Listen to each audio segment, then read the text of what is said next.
राधा कृष्ण के अमर प्रेम की 5 अनूठी अनसुनी कहानी। राधा और श्रीकृष्ण का प्रेम अमर है। राधा ने श्रीकृष्ण से और श्रीकृष्ण ने राधा से निस्वार्थ और आत्मिक प्रेम किया था। इसी प्रेम का कारण आज श्रीकृष्ण के नाम के आगे राधा लगता है। राधे कृष्ण। कोई रुक्मिणी कृष्ण क्यों नहीं कहता, जबकि रुक्मिणी भी तो राधा की तरह प्रेम करती थी। आओ जानते हैं राधा कृष्ण प्रेम की अनसुनी कहानी। पहला है, अन्य पौराणिक कथाओं के अनुसार राधा श्रीकृष्ण से 5 वर्ष बड़ी थी। राधा ने श्रीकृष्ण को पहली बार जब देखा था, जबकि उनकी मां यशोदा ने उन्हें औखल से बांध दिया था। उन्हें देखकर राधा बेसुध सी हो गई थी और उनके प्रेम में पड़ गई थी। उन्हें लगा था कि ये किसी पूर्व जन्म का रिश्ता है। कुछ लोग कहते हैं कि वह पहली बार गोकुल अपने पिता वृषभानुजी के साथ आई थी, तब श्रीकृष्ण को पहली बार देखा था, और कुछ विद्वानों के अनुसार संकेत तीर्थ पर पहली बार दोनों की मुलाकात हुई थी।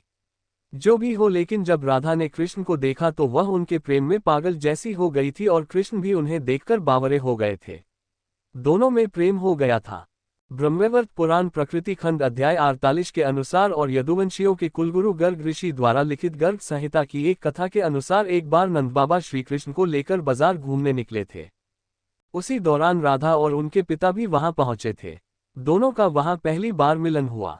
उस दौरान दोनों की ही उम्र बहुत छोटी थी। उस स्थान को सांकेतिक तीर्थ स्थान कहते हैं। संकेत का शब्दार्थ है पूर्व निर्दिष्ट मिलने का स्थान। मान्यता है कि पिछले जन्म में ही दोनों ने ये तय कर लिया था कि हमें इस स्थान पर मिलना है।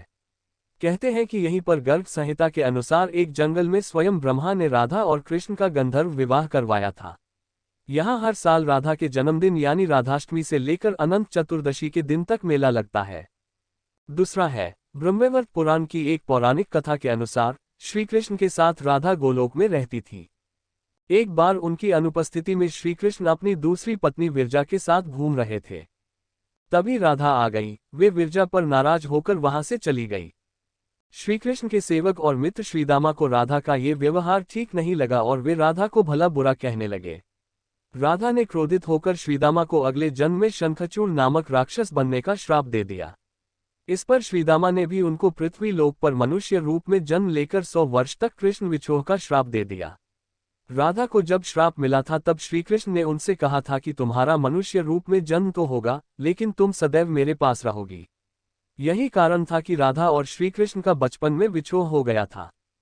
तीसरा है, राधा श्रीकृष्ण की मुरली सुनकर बावरी होकर नाचने लगती थी और वह उनसे मिलने के लिए बाहर निकल जाती थी।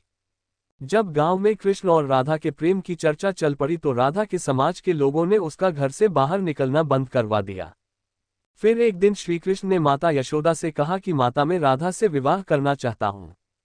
ये सुनकर यशोदा मैया ने कहा कि राधा तुम्हारे लिए ठीक लड़की नहीं है। पहला तो ये कि वह तुमसे 5 साल बड़ी है, और दूसरा ये कि उसकी मंगनी यशोदे के भाई रायान पहले से ही किसी और से हो चुकी है और वह कंस की सेना में है, जो अभी युद्ध लड़ने गया है। जब आएगा तो राधा का उससे विवाह हो जाएगा, इसलिए उससे तुम्हारा विवाह नहीं हो सकता। लेकिन कृष्ण जिद करने लगे। तब यशोदा ने नंद से कहा। कृष्ण ने नंद की बात भी नहीं मानी। गर्ग ऋषि ने कृष्ण को समझाया कि तुम्हारा जन्म किसी खास लक्ष्य के लिए हुआ है। इसकी भविष्यवाणी हो चुकी है कि तुम तारनहार हो। इस संसार में तुम धर्म की स्थापना करोगे। तुम्हें इस ग्वालन से विवाह नहीं करना चाहिए। तुम्हारा एक खास लक्ष्य है।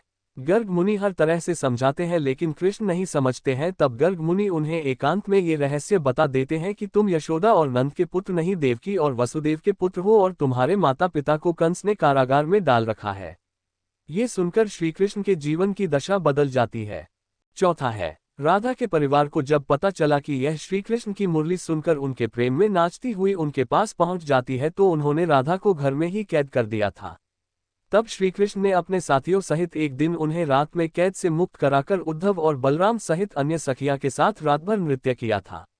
ये रात पूर्णिमा की रात थी जब महारास हुआ था। बाद में राधा की मां राधा के कक्ष में गई तो राधा उन्हें वहां सोते हुए मिली। कहते हैं कि उस वक्त श्रीकृष्ण को 2 ही चीजें सबसे ज्यादा प्रिय थी, बांसुरी और राधा। कृष्ण की बांसुरी की धुन सुनकर राधा के जैसे प्राण ही निकल जाते थे।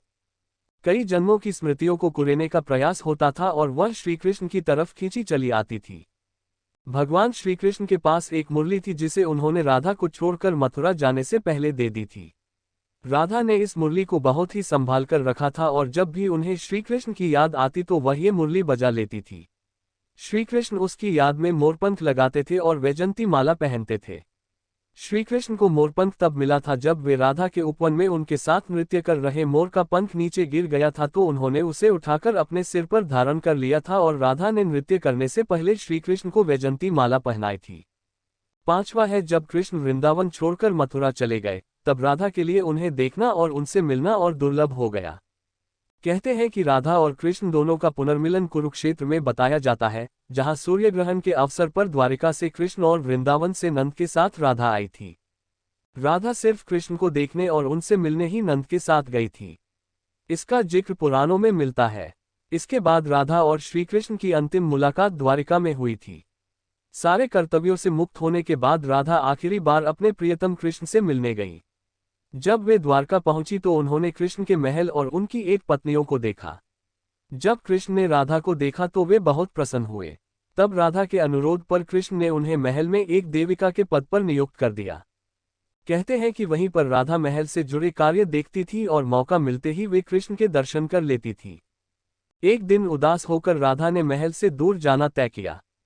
कहते हैं कि राधा एक जंगल के गांव में रहने लगी। धीरे धीरे समय बीता और राधा बिल्कुल अकेली और कमजोर हो गई। उस वक्त उन्हें भगवान श्री कृष्ण की याद सताने लगी। आखिरी समय में भगवान श्री कृष्ण उनके सामने आ गए।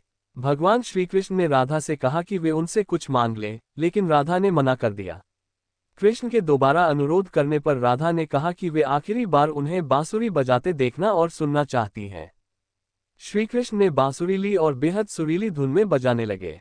श्री कृष्ण ने दिन रात बांसुरी बजाई। बांसुरी की धुन सुनते सुनते एक दिन राधा ने अपने शरीर का त्याग कर दिया।